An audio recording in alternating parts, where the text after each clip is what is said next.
کے لیے چھوڑ دیا، اس کا محل چھوڑا، تو اللہ تبارک و تعالیٰ نے معلوم ہے ان کے لیے جنت میں کس کا ساتھ دیا، کس کا گھر دیا، کون سا مکان دیا۔ وہ مکان کسی اور نبی کا نہیں ہے، وہ کسی رسول اور ولی کا نہیں ہے۔ اللہ تبارک و تعالیٰ نے جنت میں حضرت آسیہ کو محمد رسول اللہ کی بیوی بنا دیا۔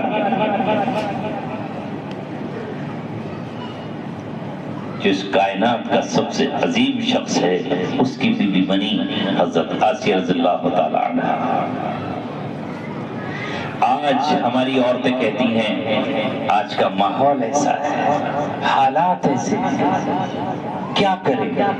اس لیے قرآن نے یہ مثال دی ہے کہ حالات اور ماحول کچھ نہیں کرتا، انسان کے اپنے اوپر ہے وہ حالات کو کیسے بنائے اور کس طرح رکھے۔ کیا کیا حالات تھے فرعون کے گھر میں؟ فرعون کی بیوی ہو کر وہ ایمان لاتی اور ایمان لا کر وہ قربانی دیتی ہے، اس سے پہلے وہ باندھی اپنی قربانی دیتی ہے۔ روایت میں آتا ہے کہ محمد صلی اللہ علیہ وسلم سفر معراج پر جب مکہ سے بیت المقدس کی طرف جا رہے تھے تو سواری آپ کی مصر سے گزری۔ جب مصر سے گزری تو ایک مقام پر ایسی خوشبو آئی کہ خوشبوؤں کے سردار محمد صلی اللہ علیہ وسلم کو پوچھنا پڑا، جبریل یہ کون سی خوشبو ہے جو میں یہاں محسوس کر رہا ہوں، کہاں سے یہ خوشبو آ رہی ہے؟ تو جبریل علیہ السلام نے کہا یہ فرعون کی اس باندھی کی قبر سے خوشبو آ رہی ہے جس نے فرعون کے محل میں اپنی بیٹیوں کے ساتھ قربانی دی تھی۔ اللہ تعالیٰ نے اس کی قبر کو خوشبو عنبر سے جنت کی بنا دیا۔ یہ وہ عورتوں کا ذکر کر رہا ہوں چونکہ عورتیں زیادہ ہیں کہ کس طرح اللہ تبارک و تعالیٰ نے ان کو صلہ عطا فرمایا۔ دنیا لے لو یا آخرت لے لو۔ پھر اگلا ذکر اللہ نے کیا وَمَرْيَمَ ابْنَتَ عمران الَّتِي، اور ایک مثال اللہ بیان کر رہا ہے عمران کی بیٹی کی۔ ان کے باپ نبی نہیں ہیں، ایک بزرگ ہے، ان کی ماں نبی کی بیوی نہیں ہے، بس ایک بزرگ ہے، اور اللہ مثال بیان کرتا ہے تمہارے سامنے عمران کی بیٹی کی جس کا نام مریم ہے، التی احسنت فرجہا، جس نے اپنی آبرو کی حفاظت کی۔ سب سے قیمتی چیز عورت کی آبرو ہے، آبرو ہے اس کی عزت ہے، آبرو نہ ہو تو پھر عورت کہاں ہے؟ التی احسنت فرجہا، اس نے اپنی عزت کی، آبرو کی حفاظت کی۔ فنفخنا فیہ من روحنا، تو پھر ہم نے اپنی روح پھونک دی اس کے اندر۔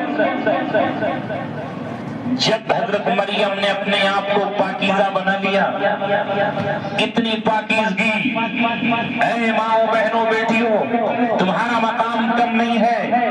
اگر کسی نبی کے پاس جبریل آتے ہیں تو آج جبریل حضرت مریم کے پاس آیا ہے اور مریم کو آ کر کے بیٹے کی بشارت دیتا ہے۔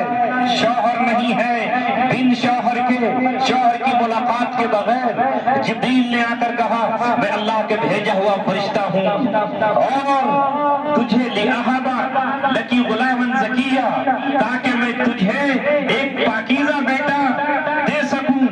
بھوک ماری ان کے گریبان میں، اور اس سے اللہ تبارک و تعالیٰ نے عیسیٰ علیہ السلام کو پیدا کیا۔ علامہ اقبال یہی تو کہتے ہیں خودی کو کر بلند اتنا کہ ہر تقدیر سے پہلے خدا بندے سے خود پوچھے بتا تیری رضا کیا ہے۔ اپنے آپ کو اس مقام پر لے جاؤ، اتنا پاکیزہ بناؤ کہ اللہ تبارک و تعالیٰ خود پوچھے کہ بتاؤ کیا چاہیے۔ تو اس وقت ہوئے زمین پر کتنی عورتیں ہوں گی، کتنی بیٹیاں ہوں گی، کتنی لڑکیاں ہوں گی، لیکن اللہ نے انتخاب کیا اس عمران کی بیٹی کا اور یہاں اپنا کلمہ رکھا۔ وَنَفَخْنَا فِيهِ مِن رُوحِنَا، ہم نے اپنی روح کے اندر پھونکی۔ وَصَدَّقَتْ بِكَلِمَاتِ رَبِّهَا، اس نے اپنے رب کے کلمات کی تصدیق کی۔ وَكُتُبِهِ، اور اپنے رب کی کتابوں کی تصدیق کی۔ وَكَانَتْ مِنَ الْقَانِتِينَ، اور وہ تھی اطاعت کرنے والوں میں، فرما برداری کرنے والوں میں، اپنا دل اور اپنے جسم کو اللہ کے سامنے جھکانے والیوں میں سے تھی۔ کی اللہ نے مہر لگا دی، تصدیق کر دی قیامت تک کے لیے۔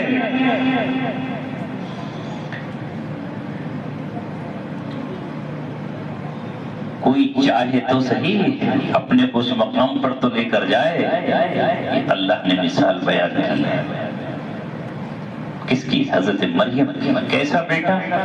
عیسیٰ ابن مریم، روح اللہ، کلمۃ اللہ، کلمۃ القاہا الی مریم۔ ایک ایسا کلمہ جو حضرت مریم کے سپرد کیا گیا، وہ بیٹا ان کا آیا جو قیامت کے قریب آئیں گے، دجال کا خاتمہ کریں گے اور پوری دنیا پر اسلام کا جھنڈا لہرا دیں گے۔ یہ کس کا بیٹا ہے؟ یہ مریم کا بیٹا ہے۔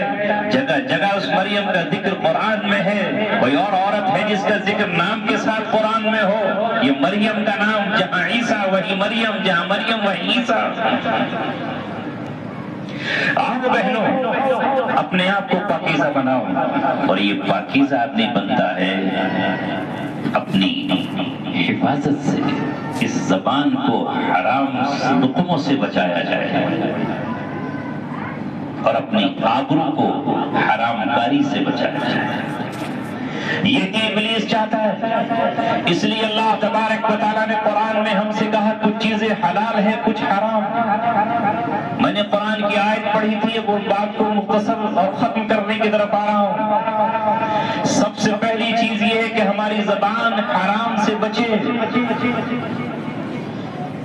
اللہ رب العزت نے سود کو حرام قرار دیا ہے۔ قرآن کریم میں اللہ تعالیٰ نے کہا یا ایھا الذین آمنوا اتقوا اللہ، اے ایمان والو اللہ سے ڈرو، وَذَرُوا مَا بَقِيَ مِنَ الرِّبَا، اور سود سے جو کچھ کر چکے ہو چھوڑ دو، ان کنتم مؤمنین، اگر تم مومن ہو۔ اور اگر اس کے باوجود بھی آیت اترنے کے بعد تم سودی لین دین کرتے ہو، سودی کاروبار کرتے ہو، سود میں تم اپنے آپ کو گھیر لیتے ہو، فَأَذَنُوا بِحَرْبٍ مِّنَ اللَّهِ وَرَسُولِهِ، تو اللہ اس کے رسول سے جنگ کے لیے تیار ہو جائے۔ سود کھانے والا یا سود ادا کرنے والا معاشرہ، ملک، کوئی حکومت، قوم، کوئی فرد اللہ تبارک و تعالیٰ کا باغی اور دشمن ہے اور اللہ تبارک و تعالیٰ سے جنگ کر رہا ہے۔ اتنی سخت وعید اللہ تعالیٰ نے یہاں پر سنائی۔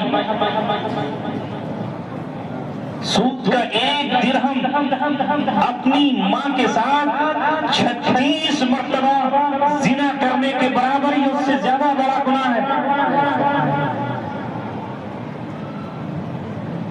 قیامت میں نبی کریم صلی اللہ علیہ وسلم نے کچھ لوگوں کو دیکھا جن کے پیٹ گھروں کی طرح تھے، جیسے یہ گھر ہوتے ہیں، اور باہر سے ان میں سانپ نظر آ رہے تھے، پیٹوں کے اندر سانپ گھوم رہے ہیں۔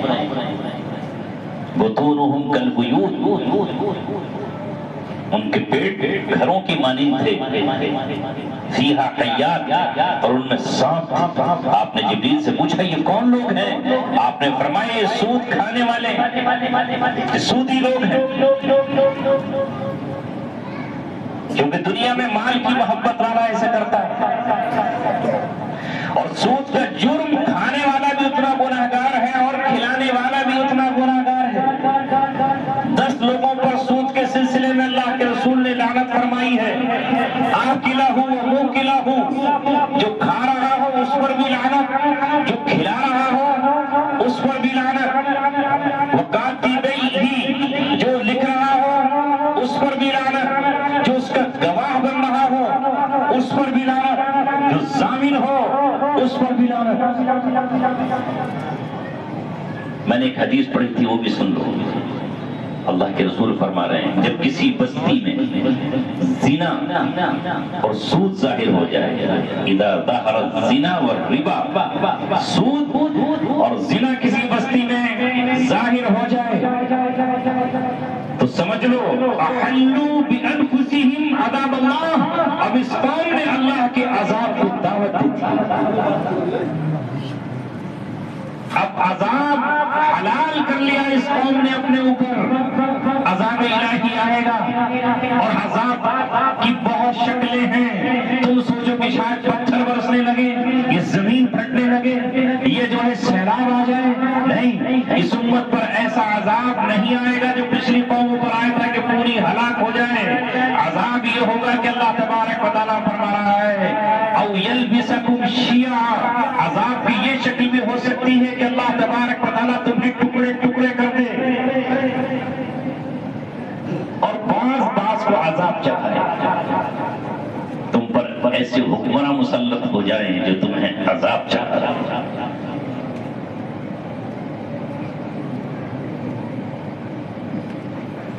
عذاب کی بہت ساری شکلیں ہیں۔ اے ماؤں بہنوں یہاں آنے والی ہو، اب میں اس بات پر آ رہا ہوں کہ تمہاری بستی میں بھی اور بہت ساری بستیوں میں ایمان کے چور، سود میں تمہیں لت پت کرنے والے، اللہ کے دشمن، قرآن کے دشمن، اسلام کے باغی، کچھ پیسوں کے اسکیمیں لے کر آتے ہیں اور تم سے کہتے ہیں کہ لون پر، قرض پر یہ پیسے لے لو، اور یہ عورتیں وہاں جا کر کے ان سے قرضہ لیتی ہیں، اور معلوم یہ ہوا کہ اس میں مردوں کو جانے کی اجازت نہیں ہے۔ کون ہے وہ؟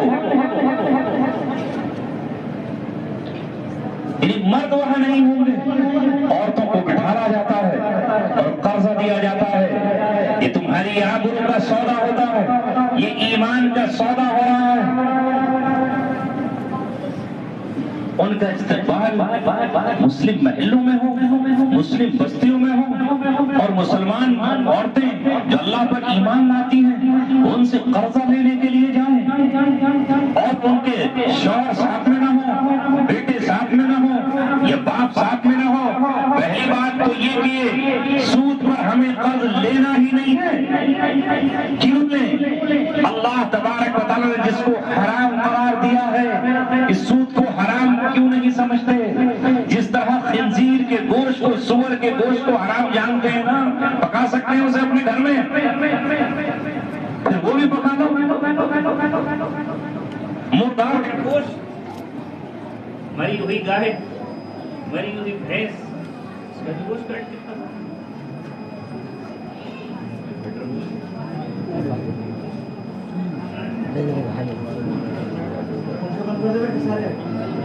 بنا چلنا کا تو چلنا پڑے گا۔